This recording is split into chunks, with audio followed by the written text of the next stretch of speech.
Hello friends, my name is Rajeshwari Yadav. और आज हम बात करने वाले हैं कि ड्यूरिंग प्रेगनेंसी हमें कितना वेट गेन करना चाहिए जो कि हेल्दी होता है। तो चलिए स्टार्ट करते हैं। तो जो हम ड्यूरिंग प्रेगनेंसी जो हम वेट गेन करते हैं वो डिपेंड करता है कि हमारा प्री प्रेगनेंसी वेट कितना था। जितना हमारा प्री प्रेगनेंसी वेट होगा उसी के अनुसार हमें वेट गेन करना चाहिए। और अगर वेट प्री प्रेगनेंसी ज़्यादा है तो आप कोशिश करें, अगर आप अभी प्रेग्नेंट नहीं हुई हैं और अगर आपका वेट ज़्यादा है तो आप ट्राई करें कि पहले आप अपना वेट कम करें, देन आप कंसीव करें। और अगर आपका वेट कम है तो आप कोशिश करें कि आप उसे नॉर्मल रेंज तक लाएं, जिससे कि क्या होगा कि आपको जब ड्यूरिंग प्रेगनेंसी आपको कोई प्रॉब्लम फेस नहीं करनी पड़ेगी। तो चलिए स्टार्ट करते हैं कि हम कैसे पता करें कि हम किस कैटेगरी में फॉल करते हैं। तो 3 कैटेगरी होती है। फर्स्ट होता है नॉर्मल वेट, सेकंड होता है अंडर वेट और थर्ड होता है ओवर वेट, और एक लास्ट कैटेगरी होती है वो होता है ओबीस। तो हम स्टार्ट करते हैं फर्स्ट कि अब ये कैसे पता करेंगे कि हम कौन सी कैटेगरी में फॉल करते हैं। तो उसके लिए आपको सिंपली कुछ नहीं करना है, गूगल पे जाना है, बीएमआई लिखना है और उसके नीचे एक बीएमआई कैलकुलेटर आ जाएगा जिसमें आपको हाइट और अपना वेट डालना है। उसके अंदर आपको कैलकुलेट करके बता देगा कि आपकी बीएमआई कितना है। अब आपको कैसे पता चले, वैसे नीचे लिखा आता है उसके कि आप ओवर वेट है या अंडर वेट है या नॉर्मल वेट रेंज में है। बट अगर आपको पता करना हो तो सिंपल सी चीज़ है। अगर आपका बीएमआई 18.5 से 24.9, ऑलमोस्ट 25 ही होता है, वो अगर उतना है तो आप नॉर्मल रेंज में आते हो। और अगर आपका 25 से अबव है तो आप ओवरवेट हो, और अगर आपका 18 से कम है तो आप अंडरवेट की कैटेगरी में फॉल करते हो। तो ये आपका सिंपल सा फॉर्मूला है जिससे आपको पता चल जाएगा कि आप अंडरवेट हो, ओवरवेट हो या नॉर्मल वेट में हो। अब आपको ये तो पता चल चुका है कि आप किस कैटेगरी के हो। अब आपको नेक्स्ट ये पता करना है कि अब हमें कितना वेट गेन करना है। तो अगर आप नॉर्मल कैटेगरी में आते हो, अगर आपका बीएमआई नॉर्मल है तो आपको सिंपली 9 to 11 kg आपको वेट गेन करना है। अगर आप ओवर वेट हैं तो आपको 7 to 9 kg वेट गेन करना है, और अगर आप अंडर वेट हैं तो 11 to 17 kg वेट गेन करना आपके लिए हेल्दी होगा। तो आप इस तरह से वेट गेन कीजिए। अगर आप हेल्दी वेट गेन करेंगे तो आपके बच्चे की ग्रोथ भी अच्छी होगी, उसका ओवरऑल डेवलपमेंट अच्छा होगा। अगर वेट कम रहेगा तो भी आपको प्रॉब्लम आ सकती है, और अगर वेट ज़्यादा रहेगा तो भी आपको प्रॉब्लम आ सकती है। अब हम ये डिस्कस करते हैं कि हम ये जो वेट गेन हम करेंगे, अगर जैसे मान लीजिए कि आप नॉर्मल कैटेगरी में फॉल करते हो तो आपको ये किस तरह से ये वेट गेन होना चाहिए, मतलब ट्राइमेस्टर वाइज आपका कौन से ट्राइमेस्टर में कितना वेट गेन होना चाहिए। तो प्रेगनेंसी को बेसिकली 3 ट्राइमेस्टर में बांटा जाता है। जैसे फर्स्ट जो ट्राइमेस्टर होता है 1 to 3 मंथ होता है फर्स्ट ट्राइमेस्टर, 3 to 6 मंथ होता है सेकंड ट्राइमेस्टर, और 6 to 9 होता है थर्ड ट्राइमेस्टर। तो जो फर्स्ट ट्राइमेस्टर होता है उसमें अगर आप नॉर्मल बीएमआई वाले हो, अगर आपका वेट रेंज नॉर्मल में आता है तो आपको आधा किलो से 1 किलो तक वेट गेन करना चाहिए।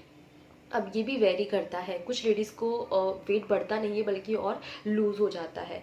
तो ये हर लेडीज़ पे डिपेंड करता है। लाइक मी, मेरा भी लूज़ हुआ था, तो वो हर लेडीज़ के ऊपर होता है। तो किसी का बढ़ता है तो बढ़ता सिर्फ आधा से 1 किलो है, अदरवाइज लूज़ हो जाता है लेडीज़ों का। सेकेंड ट्राइमेस्टर आते आते हमारा वेट गेन होना स्टार्ट हो जाता है। तो उस ट्राइमेस्टर में हमारा 5 kg तक हमारा वेट गेन होता है। तो सेकेंड ट्राइमेस्टर में होता है हमारा 5 kg, और जो थर्ड ट्राइमेस्टर आता है उसमें भी हमारा वेट गेन होता है 5। तो जैसे हमने अगर माना कि हमारा फर्स्ट ट्राइमेस्टर में 1 kg बढ़ा है तो सेकेंड और थर्ड में 5 kg बढ़ेगा, जो कि टोटल होके 11 kg हो जाएगा। तो ये एक हमारा हेल्दी वेट गेन है। इससे ज़्यादा होगा अगर आप नॉर्मल रेंज में हैं तो भी आपको प्रॉब्लम देगा, और अगर इससे कम होगा तो भी आपको प्रॉब्लम होगी।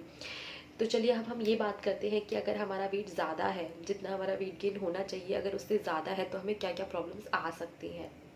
तो उसके अंदर हमें कई ज़्यादा प्रॉब्लम आ सकती है। जैसे कि हमें लेबर के टाइम पे प्रॉब्लम आ सकती है। जब हम ओवर वेट होंगे तो हम ऑब्वियसली जब हम वेट बढ़ता है तो हम थोड़े लेथार्जिक, मतलब हम कुछ काम करते ही थक थक जाते हैं, और लेबर के टाइम हमें बहुत ज़्यादा स्ट्रांग होना पड़ता है और फिजिकली भी। तो इस टाइम पे भी हम थोड़ा प्रॉब्लम हो सकती है आपको लेबर के टाइम। सेकंड होता है कि जब मोटापा आता है तो अपने साथ कई बीमारियां लेके आता है, तो साथ में हमें डायबिटीज़ हो सकती है, ब्लड प्रेशर की प्रॉब्लम हो सकती है। तो ये सारी प्रॉब्लम्स हमें हो सकती है अगर हमारा वेट ज़्यादा है तो अगर आपका वेट ज़्यादा है तो आप क्या करें। तो उसके लिए आपको सिंपली कुछ नहीं करना है, आपको हेल्दी ही फ्रूट फ्रूट खाना है, अपनी डाइट में ज़्यादा मीठा नहीं खाना है आपको, नॉर्मल जो आप मीठा खाते हैं उतना ही खाएं, जंक फूड नहीं खाना है आपको, हेल्दी सीजनल फ्रूट्स खाने हैं, वेजिटेबल्स खाने हैं, अपनी डाइट में सब कुछ इंक्लूड करना है, विटामिन, कैल्शियम, एवरीथिंग, आयरन, सब कुछ इंक्लूड करके ही आपको खाना खाना है। उसके अलावा रात में आपको हल्का खाना खाना है, ताकि खाना खाने के बाद भी आप थोड़ा टहलें, तो आप जितना एक्टिव रहेंगे उतना ही आपके लिए अच्छा है ड्यूरिंग प्रेगनेंसी। तो आप कोशिश करें कि अगर आपका वेट ज़्यादा हो गया है तो आप शाम को कम खाना खाएं, जंक फूड अवॉइड करें, मीठा अवॉइड करें, देन आप शाम को घूमें, तो उससे आपका वेट मैनेज हो जाएगा। सेकंड आता है कि अगर आप अंडर वेट हैं तो आप क्या करें। अगर आप अंडर वेट हैं तो भी आपको लेबर के टाइम, क्योंकि हमें लेबर के टाइम स्ट्रांग होना पड़ता है, और जब हमें ताकत ही नहीं रहेंगी तो हम कैसे होंगे। तो आपको फर्स्ट टाइम तो ये है कि लेबर के टाइम प्रॉब्लम आ सकती है। सेकंड होता है कि आपको बच्चे का जो वज़न है वो भी काफ़ी कम हो सकता है, बच्चे में पोषक तत्वों की कमी हो सकती है। तो आप इस चीज़ों का ध्यान रखें और आप अपना वेट गेन आप अच्छे से अपनी डाइट ले, और अपने आप को मतलब थोड़ा हेल्दी बनाए, आपका वेट गेन सही तरीके से करें, ताकि आपको प्रेगनेंसी के अंदर ना तो आपको कोई प्रॉब्लम आए, ना आपके बेबी को कोई प्रॉब्लम आए। तो आपको इन चीज़ों का ध्यान रखना है।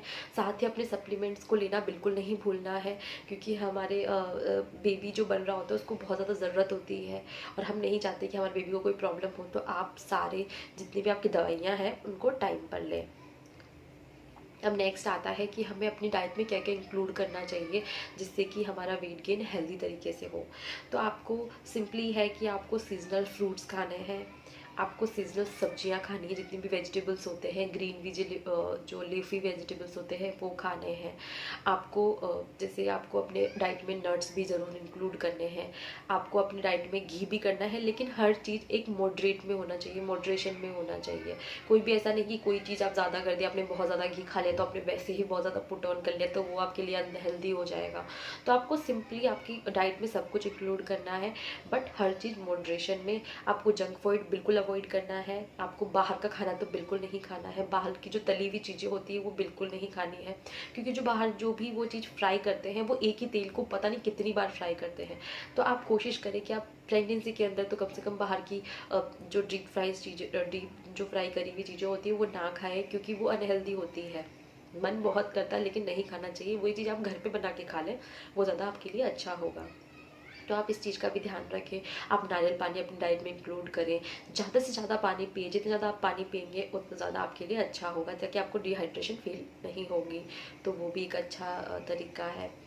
तो आप इन सब चीज़ों का ध्यान रखें, और अपना वेट मॉडरेशन में अगर आप गेन करेंगे तो आफ्टर प्रेगनेंसी आपको कोई प्रॉब्लम नहीं आएगी। जैसे आपने बेबी डिलीवर किया उसके बाद आपका 5-6 किलो तो सारा चला जाता है। धीरे धीरे जब बच्चा ब्रेस्ट फीड करता है तो थोड़ा सा और चला जाता है, तो आपको मुश्किल से 1 किलो ऐसा वेट होता होगा जो आपको घटाने की ज़रूरत पड़ती होगी।